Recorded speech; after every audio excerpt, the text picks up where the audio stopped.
మన స్వాతంత్రం కోసం పోరాడిన గాంధీజీ చనిపోయినప్పుడు ఎంతమంది సూసైడ్ చేసుకున్నారు, ఎంతమంది గుండెపోటుతో చచ్చారు? 5 4 3 2 1 గో. అంటే మీలా కష్టపడాలంటారు. మరి నేనైతే కొండ మీద కొబ్బరికాయలు అమ్మా, బండి మీద బత్తాయిలు అమ్మా, ఎన్నో వ్యాపారాలు చేసి ఈ స్థాయికి వచ్చా. ఊరకనైపోతారంటే పెద్దోళ్ళు. మరేంటి సార్, మీతో పాటు కాయలు అమ్ముకునే వాళ్ళు ఇంకా కాయలు అమ్ముకుంటున్నారు? మీరెలా సార్ కోటీశ్వర్లు అయిపోయారు? రాష్ట్రానికి అప్పులు పెరుగుతుంటే మీ ఆస్తులు ఎలా పెరుగుతున్నాయి సార్? మై డియర్ చే బ్రదర్, మీరు టెలికాస్ట్ చేస్తున్న ప్రోగ్రామ్ స్టాప్ చేయండి ప్లీజ్. నా పెళ్లి వీడియో కూడా ఇన్నిసార్లు చూడలేదురా. షో మీద షో వేసి చంపేస్తున్నారా. ఆయన మా దేవుడు సార్, ఆయనకి ఇలా జరిగిందని తెలియగానే. నిన్ను నమ్ముకున్న నీ భార్య పిల్లల కంటే 4 పథకాలు ఇచ్చిన నాయకుడు ఎక్కువయ్యాడా?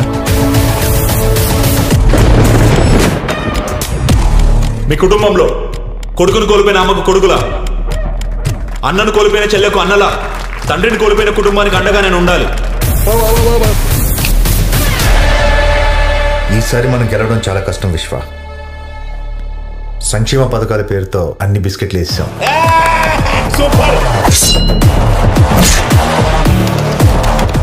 అభిమానంతోనో అనుమానంతోనో మీ వల్ల చాలా మంది ప్రాణాలు కోల్పోయారు.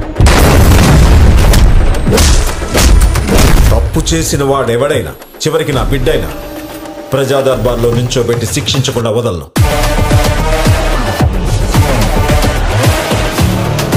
ఖచ్చితంగా మార్పు వస్తుంది. అక్షరాలు మార్చకుండా న్యూస్ రాసిన రోజు.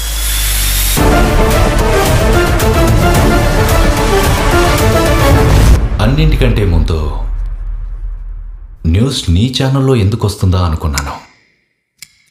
ఎవరు మీరంతా?